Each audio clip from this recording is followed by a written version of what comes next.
subacromial subductoidea contendo líquido em seu interior. Com base nos achados ultrassonográficos descritos, qual o diagnóstico mais provável? Questão A. Ruptura parcial articular do supraespinhal com bursite reacional. Letra B. Tendinopatia calcárea do supraespinhal em fase de reabsorção. Letra C. Tendinite infecciosa do bíceps. Letra D. Bursite séptica com calcificação. Letra E. Lesão do labrum posterior com derrame articular secundário. Bom, o paciente apresenta um quadro de focos ecogênicos mal delimitados, né? E com uma parte que invade a parte cortical, né? O que leva a pensar primeiramente é o quê? Em algum foco cálcico, mas em fase reabsortiva. Por quê? Porque é na fase reabsortiva que a tendinite calcárea apresenta quadro doloroso. E é também nesta fase, na fase reabsortiva, que os focos cálcicos não apresentam sombra acústica posterior, né? E o fato de apresentar erosão cortical no tubérculo maior é um indicativo de fase expulsiva com migração intraóssea também, como nessa imagem que a gente está vendo, tá? Migração intraóssea, tá? E vocês percebam que esses focos ecogênicos não apresentam uma característica sombra acústica posterior, tá? Esse é noutra fase, diferentemente nas calcificações que tem sombra acústica posterior, geralmente nesta fase não há dor, né, numa tendinite calcária, tá? Então, como resposta certa, é a tendinopatia calcárea do supraespinhal em fase de reabsorção, tá? Esta questão foi apresentada neste ano na prova do colégio, tá? Só para relembrar então, né? Geralmente a tendinopatia calcárea é relacionada a depósito de hidroxiapatita de cálcio, né? Geralmente é um fator, as causas são multifatoriais, ocorrem em pacientes de 30 a 50 anos, né? E tem a fase pré-calcificada, calcificada e pós-calcificada, né? No estágio calcificado ocorrem as fases de formação e reabsorção, é onde que ocorre a dor.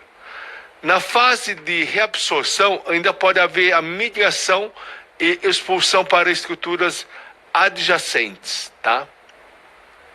Só lembrando que colocando Doppler, eventualmente você pode ter uma vascularização no local indicativo de atividade inflamatória, tá? Só para vocês um desenho esquemático, né? Aqui a calcificação intratendinha com migração intraóssea e com migração para a bolsa subacromial subductoidea. Questão 2. Qual dos tendões do mandito rotador insere-se no tubérculo menor do húmero? Tendão do supraespinhal? Tendão do músculo infraespinhal? Tendão do músculo redondo menor? Tendão do músculo subescapular? Ou tendão do músculo bíceps braquial? Aqui só uma ressalva. Vamos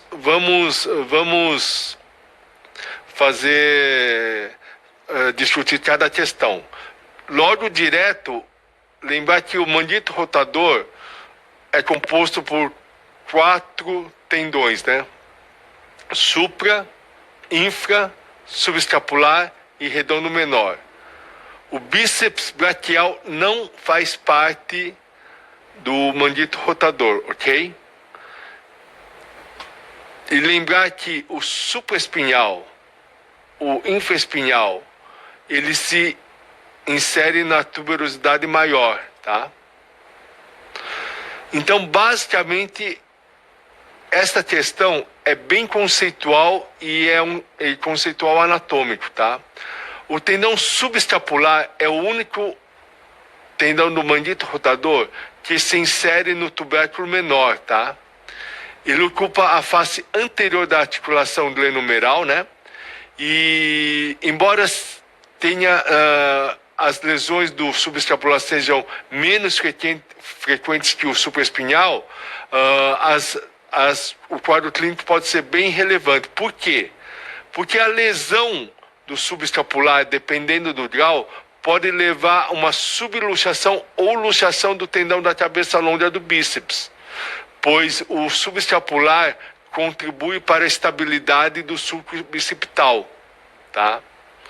Só para recordar, então, supraespinhal, a função dela é abdução inicial do ombro, o infraespinhal, rotação externa, o subescapular é no tubérculo menor, rotação interna, e o redondo menor também se insere na tuberosidade maior, só que na sua porção inferior, também tem a função de rotação externa, tá? Então, vocês compreenderam bem, né, que o tendão subescapular é o único que insere no tubérculo menor e tem como função a rotação interna, tá? Os outros 3 tendões do mandíbula rotador se inserem no tubérculo maior, tá? E o tendão da cabeça longa do bíceps não faz parte do mandíbula rotador, tá? Então é a letra D, ok? Terceira questão. Qual a técnica melhor para o exame do tendão supraespinhoso na ultrassonografia? Possibilidades: rotação lateral do braço, extensão e rotação interna do braço, rotação medial do braço, abdução máxima do braço, flexão do cotovelo e abdução do braço. Qual desses dos itens descritos você acha que é melhor para avaliar o tendão supraespinhoso? Tudo é uma questão de poder expor, apresentar melhor o tendão ao transdutor, tá? Só para lembrar que no caso do subescapular, a gente faz a rotação lateral do braço, tá? E no tendão supraespinhal, vocês estão lembrados? O tendão supraespinhal melhor se apresenta quando há uma extensão e uma rotação interna, tá? Nessa posição aqui mostrada, tá? Por quê? Porque na posição neutra, olha como está o tendão supraespinhal. E quando a gente coloca em extensão e rotação interna, ela se apresenta melhor. Você vê aqui, ó, tá vendo? Tá? Então, a melhor técnica para o exame do tendão supraespinhoso na ultrassonografia é a extensão com rotação interna do braço, ok?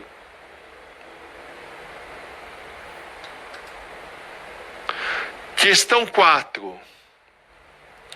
Qual a estrutura apontada pelas setas? Você pode perceber que a gente está diante do tendão do mandíbula rotador, supraespinhal, né? E a gente vê essa coleção líquida aqui nessa região com conteúdo áudio espesso, né? aqui em cima o deltoide, né? Tal, né? O que poderia ser nessa topografia, logo acima da estrutura tendínea?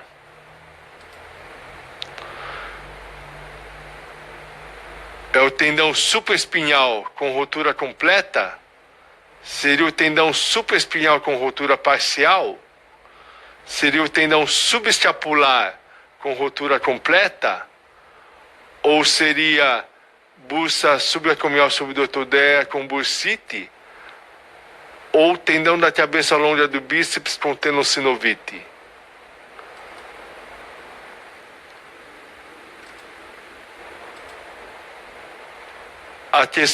A resposta correta é a bolsa subacromial subdutodeia e bursite, porque você vê que o tendão em si, ele está íntegro, tá? Não tem rotura nenhuma, né? E só para relembrar que a bolsa subacromial subdutodeia localiza-se na face entre o acrômio e o supraespinhal.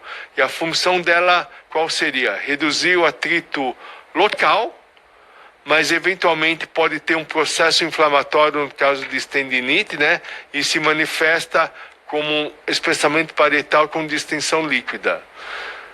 Em casos de processo inflamatório tipo artrite reumatoide ou processos como tuberculose, eventualmente pode apresentar corpos risiformes, tá? Questão 5. O achado ultrassonográfico abaixo é chamado sinal de Geiser. Ela está relacionada a que patologia? Então, a gente localiza, é um corte ultrassonográfico da articulação acromioclavicular, né? Está espessado, tudo, e a gente vê superiormente a ela uma formação cística, tá? Com conteúdo espesso e com debris, né? Em que patologias pode ocorrer este sinal do Geiser? Fratura da clavícula distal, impacto subacromial, rotura do mandito rotador, acrômio tipo 2 de Bigliani, tenossinovite da cabeça longa do bíceps ou cisto paralabral? Qual é que vocês acham?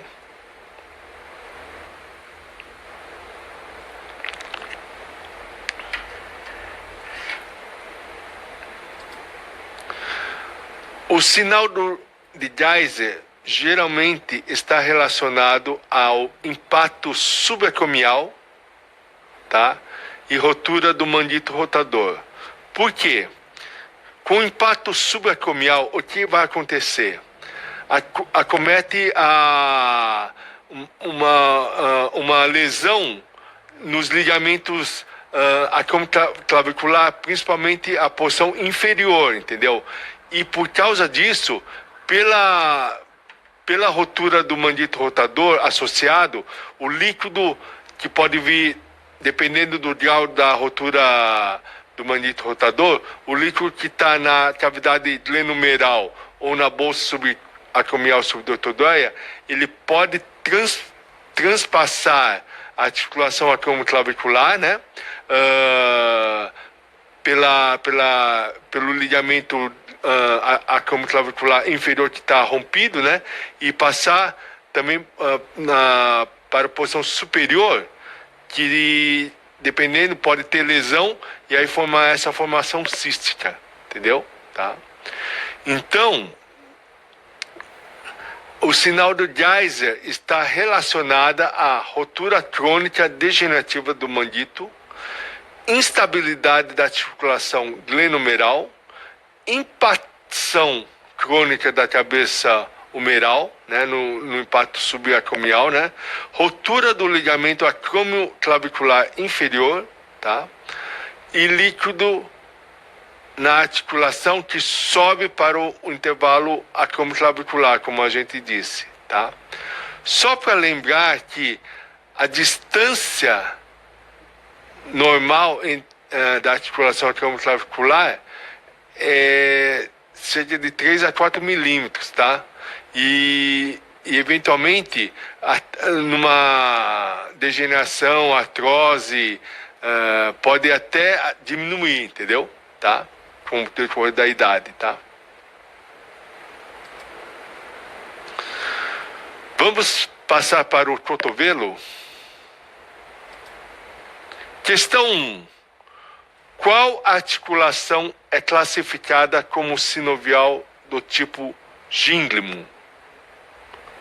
Cotovelo, quadril, sacroiliaca, tibio-fibular distal, acrômio clavicular?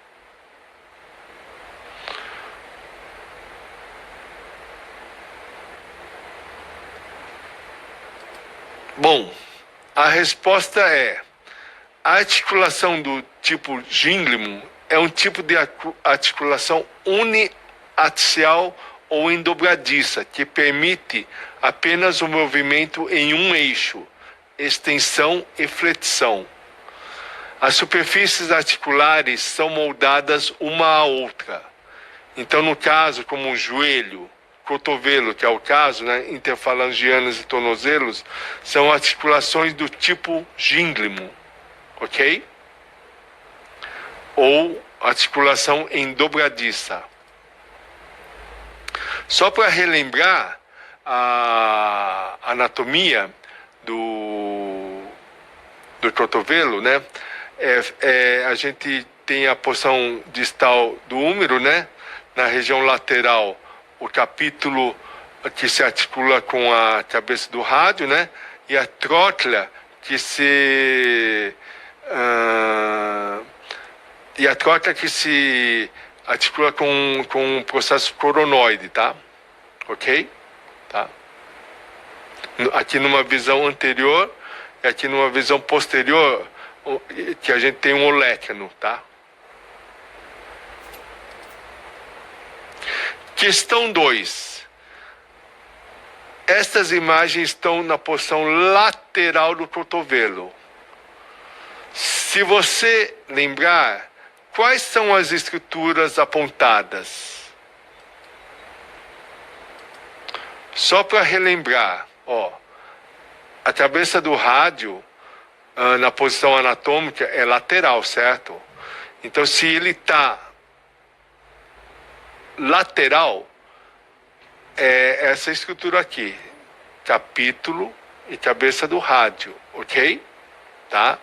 E aqui onde se origina no epicôndilo lateral a origem comum dos extensores, ok?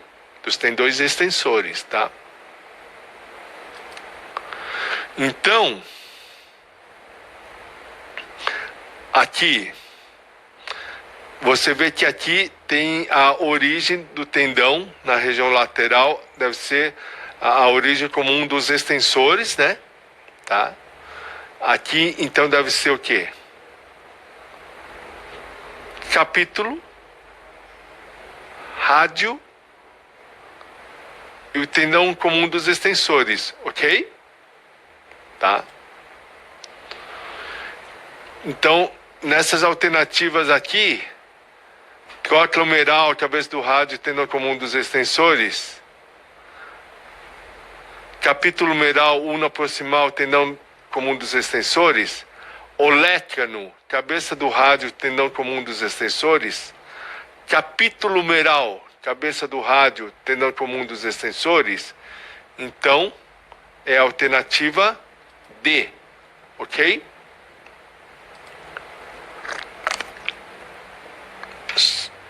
Só para relembrar o que a gente falou, né? Aqui o epicôndilo lateral, onde se origina o tendão comum dos extensores, né? Capítulo, cabeça do rádio, e esta é a posição do transdutor para avaliação da porção lateral, basicamente dos tendões comum dos extensores, ok? Questão 3. Homem de 32 anos, jogador de vôlei recreativo, refere dor e parestesia na borda ulnar da mão direita, que pioram após treinos intensos. Relata estalos dolorosos na face medial do cotovelo durante a flexão e extensão. Qual o nervo em questão e como diagnosticar? Bom, esta é um quadro clínico clássico, tá? Se a borda ulnar da mão direita, vocês têm que lembrar que deve ter, se é dor e parestesia, deve ser em relação ao nervo ulnar, concorda comigo, tá? Só que, além disso, ele relata que sente estalos dolorosos na face medial do cotovelo, né? Tá? Que, no caso, como vocês devem lembrar, é o túnel cubital, tá? Que piora durante a flexão e extensão, né? Então, qual o nervo em questão e como diagnosticar? Nervo ulnar em extensão do cotovelo? Nervo radial, extensão do cotovelo? Nervo mediano, extensão do cotovelo? Nervo radial, flexão do cotovelo? Nervo ulnar, flexão do cotovelo? Aqui, só para você ver, aqui a gente está na região do túnel cubital, no epicôndilo medial, né? Tal. Aqui, essa estrutura é o nervo ulnar, né? E que a flexão do cotovelo, ele luxa, tá? E essa luxação faz com que a pessoa sinta, além do estalo, vai apresentar uma neuropatia, entendeu? E por isso essas parestesias na região ulnar da mão, tá? Então a resposta é nervo ulnar, flexão do cotovelo, ok? Só para relembrar que o nervo ulnar, o principal estabilizador para que o nervo ulnar não saia do túnel cubital é o retináculo ligamento de Osborn, que compõe o teto do túnel cubital, auxiliado pela aponeurose, flexão dos flexores do carpo ulnar, né? E pelas estruturas ósseas e cápsulas ligamentares da região, né? Tal, né? Só para repetir, relembrar, né, que o quadro clínico de uma neuropatia ulnar é basicamente uma dor medial ao longo do antebraço com parestesia, né? E no caso dessa luxação ou subluxação, ocorre geralmente por esforços repetitivos em flexão do antebraço, tá? Ok? Questão 4. Qual o melhor posicionamento do paciente para avaliar o tendão do bíceps braquial na ultrassonografia? Cotovelo flexionado com antebraço em supinação, cotovelo em extensão completa e pronação, braço abduzido a 90 graus com antebraço neutro, braço aduzido com cotovelo em extensão e mão em pronação, cotovelo em semiflexão com rotação externa. Qual o melhor posicionamento que vocês acham?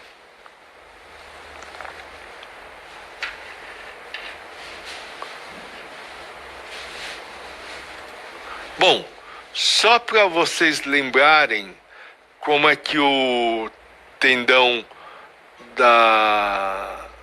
distal do bíceps braquial se apresenta, tá?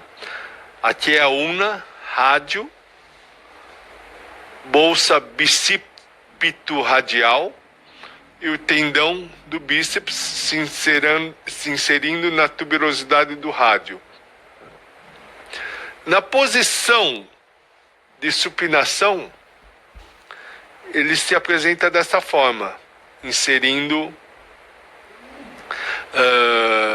nessa região anterior, né? Tal, né? Mas só que, se você fizer uma pronação com extensão, ela vai se apresentar dessa forma, tá? O clássico que a gente sempre aprende nos cursos, tudo, é visibilizando o tendão nesse aspecto, em supinação, tá? Mas eu aprendi ao longo dos 30 anos com o professor Cernick que há uma possibilidade de avaliar o tendão do bíceps distal em pronação e o cotovelo em extensão, tá? Então, só para você relembrar, esse é o aspecto do tendão distal do bíceps braquial na posição de supinação, tá? Aqui é o corte axial, tá? Mas, além dessa posição do cotovelo flexionado com o antebraço em supinação, que é a posição clássica, há a possibilidade eventual em cotovelo em extensão completa e pronação, tá? Mas, para fins eventuais de prova de colégio, tudo, provavelmente, assim, o correto vai ser o cotovelo flexionado com o antebraço em supinação. É possível também avaliar o tendão do bíceps braquial, tá? Com o cotovelo em extensão completa e pronação, tá? E ficaria desse jeito, tá? Com o antebraço pronado, tá? E muitas vezes, dependendo do biotipo do paciente, às vezes eu tive que fazer essa posição para ver melhor a inserção junto à tuberosidade radial, tá? O tendão do bíceps, porque por causa da anisotropia junto à sua inserção, às vezes a gente, dependendo do biotipo do paciente, o melhor acesso pode ser até a pronação do antebraço, ok? Tá? Questão 5. Qual estrutura é mais frequentemente acometida na epicondilite medial, cotovelo do golfista, tá? Aqui é o epicôndilo medial, tá? O que a gente vê? Um tendão espessado com áreas hipoecogênicas, denotando tendinopatia na região, tá? Então, qual seria a estrutura mais frequentemente acometida na epicondilite medial? Tendão do extensor radial curto do carpo, tendão pronador redondo e flexor radial do carpo, tendão do flexor comum dos dedos, ligamento colateral radial, bursa subcutânea olecraniana. Logo de cara, quem treina fazer teste, a gente já pode descartar várias coisas, né? Porque nessa região medial, quem se origina aí são os flexores, tá?